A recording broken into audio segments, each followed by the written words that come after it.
Hello everyone, good morning. তো দেখো, আমার অনেক দিনের সুপ্ত ইচ্ছা আজ প্রকাশিত হবে। মানে আজ থেকে বর্মশাইকে প্রত্যেক দিন টিফিন বানিয়ে প্যাক করে অফিসে পাঠাবো। এতদিন 2 বছর হতে চললো, সে বলছে আমি দুপুরে খাবোই না এবং খাবারও নেব না।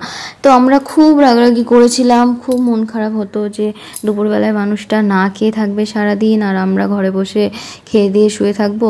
তো সে বলতো যে দেখ, আমার সমস্যা হয়, দুপুরে খেলে আমার খুব কষ্ট হয়। তো এখন সে বলছে যে হ্যাঁ, এখন থেকে আমি খাবার নিয়ে যাব। আসলে আগে আমি খাওয়ার সময়ই পেতাম না, তবে এখন আমি অফিসেই থাকবো আর আমি খাওয়ার সময়ও পাবো, তো তোমরা আমাকে টিফিন বানিয়ে দেবে। তো দেখো, তাই জন্য কিন্তু সকাল সকাল উঠে রান্না বান্না করতে শুরু করে দিয়েছি। তো আজকের টিফিনে যা যা রান্না হচ্ছে সেটাই তোমাদের সাথে শেয়ার করব। তো ভুল বললাম বন্ধুরা, আসলে এটা তো টিফিন নয়, এটা লাঞ্চের জন্যই বানাচ্ছি। তো টিফিনে তো হালকা পাতলা খাবার খেয়ে থাকি আমরা, আর লাঞ্চের জন্য যেটা বানাচ্ছি সেটা হচ্ছে ভাত। আর এই যে দেখো, মশলা কষিয়ে নিচ্ছি, মাছ রান্না হবে তার জন্য। তো প্রথমে কালো জিরে দিয়ে, তারপরে পেঁয়াজ সম্বরা দিয়ে, তারপরে একটু আদা বাটা দিয়ে, তারপর দিয়ে দিলাম বেসিক মশলা নুন লঙ্কা হলুদ, আর তারপর দিয়ে দিলাম এই যে টমেটো আর পরিমাণ মতো লবণ। তো দেখো, সুন্দরভাবে মশলাটা কষিয়ে নিয়ে তারপরে আলু দিয়ে কিন্তু পরিমাণ মতো ঝোল দিয়ে দিলাম। আর আজকে যেহেতু আরও অনেক কিছু রান্না হবে, তাই জন্য একদম অল্প পরিমাণে ঝোল দিয়েছি, যেহেতু মাছটা মানে ঝাল টাইপের হবে, অল্প অল্প ঝোল থাকবে। তো এদিকে মাছ রান্না হচ্ছে আর এদিকে তোমাদের সাথে শেয়ার করছি এই দেখো কর্মচা। তো এই কর্মচা দিয়ে আজকে ডাল রান্না করবো। আর এদিকে দেখো মাছের ঝোল হয়ে গিয়েছে, নামিয়ে নিয়েছি। তো কেমন লাগছে দেখে তোমরা কমেন্ট করে অবশ্যই জানিও। আর খেতে কিন্তু দারুণ হয়েছিল, আমি বলছি। তারপরে এই যে দেখো শাক ভাজা করবো, তার জন্য কড়াইতে দিয়ে দিয়েছি সাদা তেল, আর এখানে দিয়ে দিচ্ছি পেঁয়াজ কুচো, রসুন কুচো আর লঙ্কা কুচো। এটা দিয়ে কিন্তু পাট শাকটা খুব সুন্দর করে ভাজা ভাজা করে নেবো। তো দেখো, পাট শাক ভাজাটাও কিন্তু হয়ে গেল। আর এখন লাস্ট আইটেম ডাল, যে কর্মচাটা দিয়ে ডাল করব সেটাই তোমাদের সাথে শেয়ার করছি। তো টক ডালে কিন্তু আমি এই যে সর্ষে আর শুকনো লঙ্কা ফোড়ন দিয়ে থাকি। তো এই যে দেখো, সর্ষে শুকনো লঙ্কা ফোড়ন দিয়ে আমি এই সেদ্ধ করা ডালটা দিয়ে দিলাম।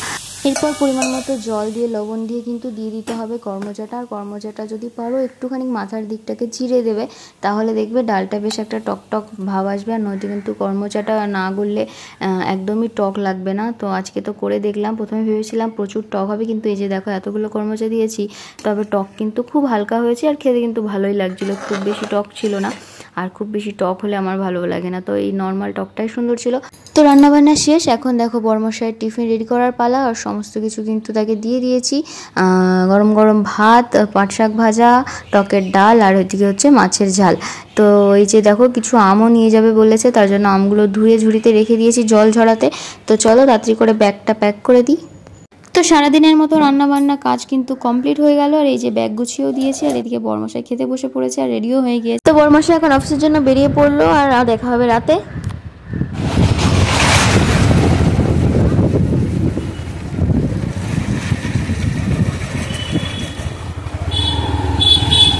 তো বন্ধুরা, এখন বাজে রাত 10:30, আর আমি আর বর্মশাই মিলে একটু ঘুরতে বেরিয়ে পড়লাম। যেহেতু 1 সপ্তাহ হয়ে গিয়েছে গাড়িটা একটুও চালানো হয়নি, গাড়িটার কী অবস্থায় আছে সেটাই আমরা এখন দেখতে যাচ্ছি।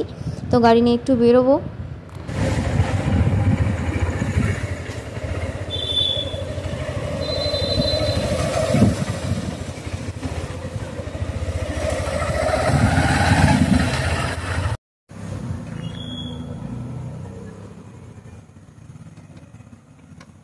তো দেখো, আজকে আমরা অনেক দূরে এসেছি আর জ্যামে ফেসে গেছি, তাই জন্য বসে আছি আর ভিডিও করছিলাম। তো আমরা চলে এলাম পেট্রোল পাম্পে, গাড়িতে পেট্রোল ভরতে হবে। তো দেখো, আমরা বেরিয়ে পড়লাম, গাড়িতে পেট্রোল ভরা হয়ে গেছে। আর রাস্তা কিন্তু দেখতে পাচ্ছ এখনও অনেকটাই ভিড় আছে, যেহেতু সবে মানে 11:15 বাজে। তো রাস্তায় কিন্তু এখনও অনেক গাড়ি, অন্যান্য দিনের মতো ফাঁকা হয়নি এখনও, তবে একটু পরে ফাঁকা হয়ে যাবে আর বড় গাড়ি ছেড়ে দেবে। তো আমরা চেষ্টা করছি বড় গাড়ির রাস্তা পার করে আমরা উল্টো দিক দিয়ে যাব। তো ভিডিওটা তোমাদের কেমন লাগছে অবশ্যই কমেন্ট করে জানিও। ভালো লাগলে চ্যানেলটা সাবস্ক্রাইব করো আর বেল আইকন প্রেস করতে কিন্তু একদমই ভুলো না। তো গাড়িতে গান বাজছিল, যে কারণে আমি আউটসাইড মিউজিকটা তোমাদের সাথে শেয়ার করতে পারছি না, তাই ভয়েস ওভার করছি। তো এই দেখো, একদম প্রপার হাই রোডে কিন্তু এখন আমরা আছি। তো আবারও আমরা জ্যামে ফেসে আছি। আর দেখো, পেছনের গাড়ির লাইট এসে ওর মুখে পড়েছে, তাই আমি বলছি দেখো, তোমাকে রাতের বেলায় সানকিসড করছে। আর আমি এখানে বসে বসে পাগলামো করছি, কি করব, জ্যামে ফেসে গেছি, বোরিং লাগছে। তো তোমরা যারা আমার ভিডিও দেখো অবশ্যই একটা কমেন্ট করে যেও, যাতে আমি বুঝতে পারি যে হ্যাঁ তোমরা আমার ভিডিও দেখছো, আমার ভিডিও তোমাদের ভালো লাগছে। অবশ্যই একটা কমেন্ট করে যেও আর লাইক করো। তো এখন আমরা কোথায় আছি বলতে পারবো না, কারণ আমি অন্তত ওই জায়গাটার নাম জানি না, বড়মশাই জানে। তবে এখন তাকে জিজ্ঞেস করা সম্ভব নয়, আর যখন গাড়ি চালাচ্ছিলাম তখন আমি তাকে জিজ্ঞেস করিনি। তো পাশ থেকে একটা স্করপিও যাচ্ছিলো, আর আমি এক দেখায় ভাবলাম কি পুলিশের গাড়ি, তো পরে দেখলাম যে না, পুলিশের গাড়ি নয়।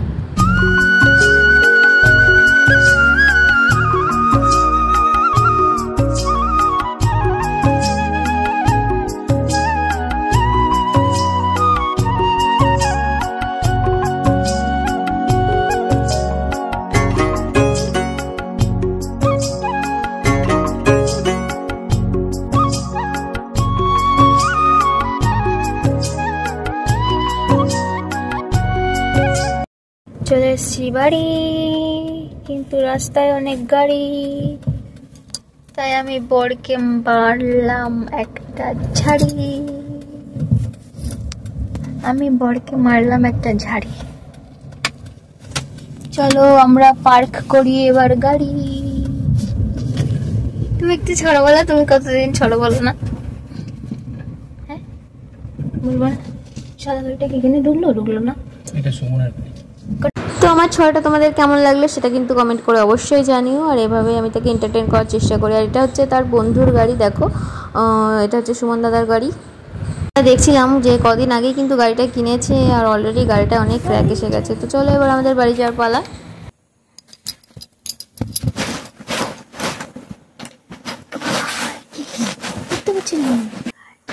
তো এটা কি গাছ বন্ধুরা কমেন্ট করে জানিও তো। আর এখন বাজে 12:30, আর আমি ওকে বলছিলাম বাড়ি যাওয়ার পথে যদি কোনো দোকান খোলা থাকে একটু ডিম নিয়ে নেবো, কারণ কালকে কী রান্না করবো সেটা জানি না। তাই সে আমাকে বলছে এখন রাত 1টার সময় তুই ডিমের দোকান কোথায় পাবি। তো দেখো সব বাজারঘাট কিন্তু বন্ধ হয়ে গেছে, আর রাস্তার কুকুরগুলো শুয়ে আছে কত সুন্দর মনের আনন্দে।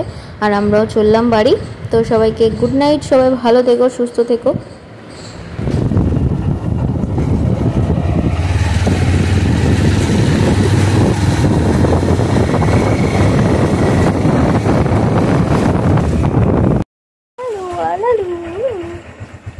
এই তুই কি উঠবি না নাকি? ওঠ ওঠ, কি রে ওঠ রে, ওঠ, এই ওঠ ওঠ।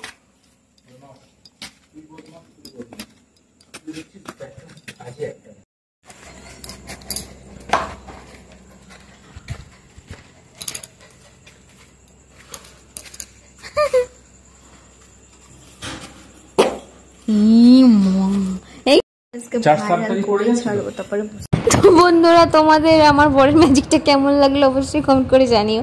দেখা হবে পরের ভিডিওতে। সবাই ভালো থেকো, সুস্থ থেকো। Thanks for watching, take care and by.